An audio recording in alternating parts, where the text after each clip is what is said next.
এবার যে ছবি আপনাদেরকে দেখাচ্ছি, দুবাইয়ে ভেঙে পড়লো ভারতীয় যুদ্ধ বিমান।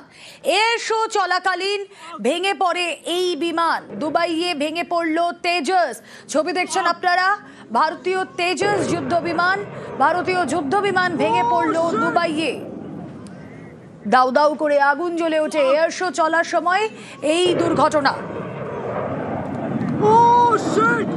কথা বলবো, সহকর্মী মৈত্রী রয়েছেন সঙ্গে। মৈত্রী, যুদ্ধ বিমান ভেঙে পড়ার নেপথ্যে কারণ কি? দেখো, এখনো পর্যন্ত কারণ খতিয়ে দেখা হচ্ছে।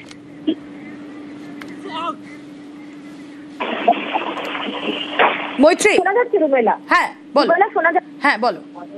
বলছি, এখনো পর্যন্ত কারণ খতিয়ে দেখা হচ্ছে যে কি কারণে এই বড় বিপর্যয় এবং যুদ্ধ বিমানের ভেঙে পড়া, এবং তাও আবার এরকম বিধ্বংসী ভাবে তার বিস্ফোরণ হলো। তার কারণ আসলে কি? কোনো মাল ফাংশন নাকি তার পেছনে অন্য কোনো কারণ রয়েছে?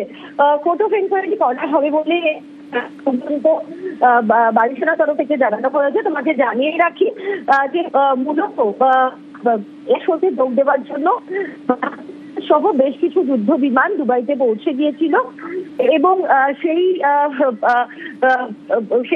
যখন এয়ার শোতে পার্টিসিপেট করছিল সেই সময়ই এই বিপর্যয়ের ঘটনা ঘটে। আরো যত সময় যাবে বিষয়ে আরো তথ্য আমাদের সামনে এসে পৌঁছাবে। একেবারেই। সংযুক্ত আরব আমিরাতে আজ থেকেই শুরু হওয়া দুবাই এয়ার শো 2025, সেখানেই ভেঙে পড়ল ভারতীয় যুদ্ধ বিমান তেজস। যে ছবি আপনারা দেখছেন, এয়ার শো চলাকালীন ভেঙে পড়ল এই বিমান।